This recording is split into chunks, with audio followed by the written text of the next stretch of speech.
أعوذ بالله من الشيطان الرجيم بسم الله الرحمن الرحيم إنما حرم عليكم الميتة والدم ولحم الخنزير وما أهل به لغير الله فمن اضطر غير باغ ولا عاد فلا إثم عليه إن الله غفور رحيم.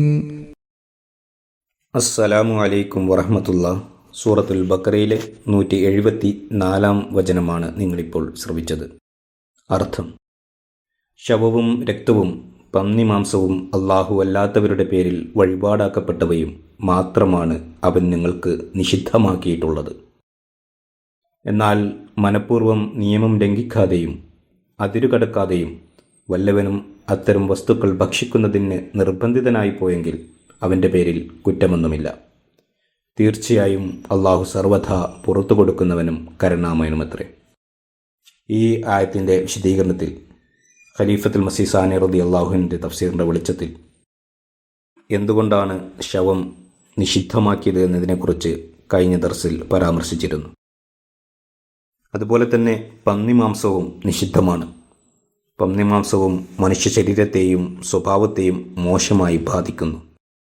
ശാരീരികമായി അത് മാലിന്യത്തിലും ചെളിയിലും കഴിയുന്നത് കാരണം അതിൻ്റെ മാംസം കഴിക്കുന്നത് മുഖേന പലവിധ അസുഖങ്ങളും മനുഷ്യനെ ബാധിക്കുന്നു.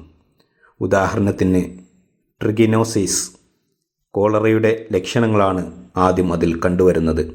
പിന്നീട് പനിയും ശരീരവേദനയും തുടങ്ങുന്നു. അവസാനം ന്യൂമോണിയയായി മാറുന്നു. ഈ അസുഖത്തിന് ചികിത്സ ഇല്ല എന്നാണ് മെഡിക്കൽ ജൂറിസ്പ്രുഡൻസിൽ എഴുതിയിരിക്കുന്നത്.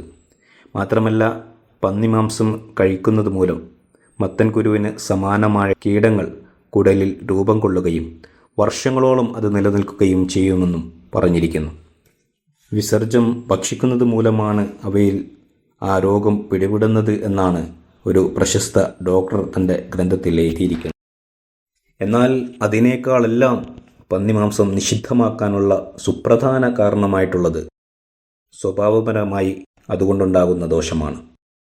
മൃഗങ്ങളിൽ പന്നികൾക്ക് മാത്രമാണ് ആണിനോട് ലൈംഗിക താല്പര്യവുമായി അടുക്കുന്ന ശീലമുള്ളത്.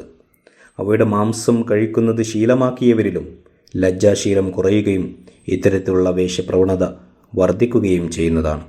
അവരിൽ ധൈര്യവും കുറവായിരിക്കും. അവർ പെട്ടെന്ന് ദേഷ്യപ്പെടുന്നവരുമായിരിക്കും. ഇസ്ലാമി ഉസൂൽ ഫിലോസഫി എന്ന ഗ്രന്ഥത്തിൽ ഹസ്രത്ത് മസീഹ് മൗഊദ് അലൈഹി സ്വലാത്തു വസ്സലാം അത് സംബന്ധമായി പറയുന്നു. അഭക്ഷ്യമായി വിരോധിക്കപ്പെട്ടിരിക്കുന്ന ഒരു മൃഗമാകുന്നു ഖിൻസീർ അഥവാ പന്നി. ജുഗുപ്സാവഹമായ ഈ ജന്തുവിൻ്റെ മാംസം നിഷിദ്ധമാണെന്നതിലേക്ക് അതിൻ്റെ നാമത്തിൽ തന്നെ സൂചന അടങ്ങിയിരിക്കുന്നു.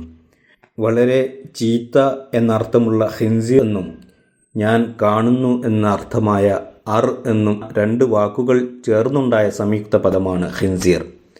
അപ്പോൾ ഈ പേരിൻ്റെ അർത്ഥം ഞാൻ അതിനെ വളരെ ചീത്തയായി കാണുന്നു എന്നായി.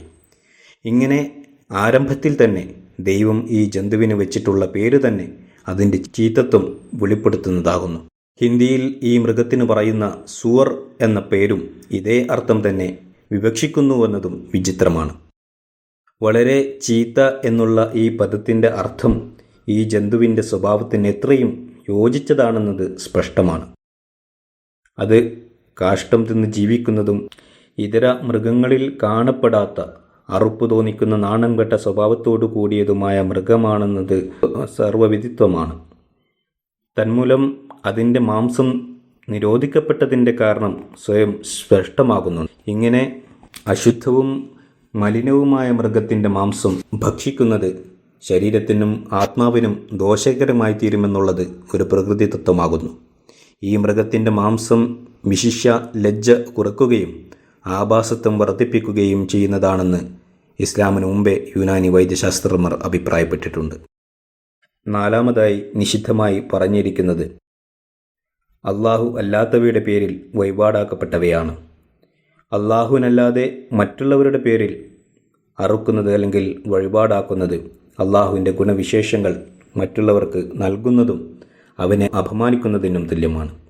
അത്തരം മൃഗത്തെ കഴിക്കുന്നത് ഇസ്ലാം നിഷിദ്ധമാക്കാൻ കാരണം അതുകൊണ്ട് ശാരീരികമായ പ്രശ്നങ്ങൾ ഉണ്ടാകും എന്നതുകൊണ്ടല്ല, മറിച്ച് ദീനീപരമായ നഷ്ടം കാരണത്താലാണ്. അള്ളാഹുവിൻ്റെ പേരിലല്ലാതെ അന്യ ദൈവങ്ങളുടെ പേരിൽ അറുക്കപ്പെട്ടത് കഴിക്കുന്നവൻ അവന് അള്ളാഹുവിൻ്റെ തൗഹീദിനോട് യാതൊരു സ്നേഹവുമില്ല എന്ന് തെളിയിക്കുകയാണ് ചെയ്യുന്നത്. അത് അവൻ്റെ ഹൃദയത്തെ മലീമസമാക്കുന്നു. അത് അവന് ബഹുദൈവാരാധകരുടെ നിറമേകുന്നു. പിന്നീട് പറഞ്ഞിരിക്കുന്നത് ഫമനിർത്തുറ ഗൈറ ബാഗിൻ വല ആദിൻ ഫലാ ഇസ്മ അലൈഹി എന്നാണ്. എന്നാൽ വല്ലവനും അവ ഭക്ഷിക്കാൻ നിർബന്ധിതനായി തീർന്നാൽ അവന് കുറ്റമൊന്നുമില്ല. എന്നാൽ അതിനോടൊപ്പം ചില നിബന്ധനകൾ കൂടി പറഞ്ഞിരിക്കുന്നു. ഒന്നാമതായി മുസ്തർ ആയിരിക്കണം എന്നുള്ളതാണ്. ഇസ്തിറാർ എന്നാൽ ഒരു വ്യക്തിയെ അവൻ ചെയ്യാൻ ഇഷ്ടപ്പെടാത്ത അല്ലെങ്കിൽ ചെയ്താൽ അവന് നഷ്ടമുണ്ടാകുന്ന കാര്യം ചെയ്യാൻ അവനെ നിർബന്ധിക്കുക എന്നതാണ്. രണ്ടാമത്തെ നിബന്ധനയായി പറഞ്ഞിരിക്കുന്നത് ബാഗി ആകരുത്, അതായത് നിയമം ലംഘിക്കുന്നവനാകരുത് എന്നാണ്. മൂന്നാമതായി പറഞ്ഞിരിക്കുന്നത് ആദി ആവരുത്, അതിര് കടക്കുന്നവനാകരുത് എന്നുള്ളതാണ്.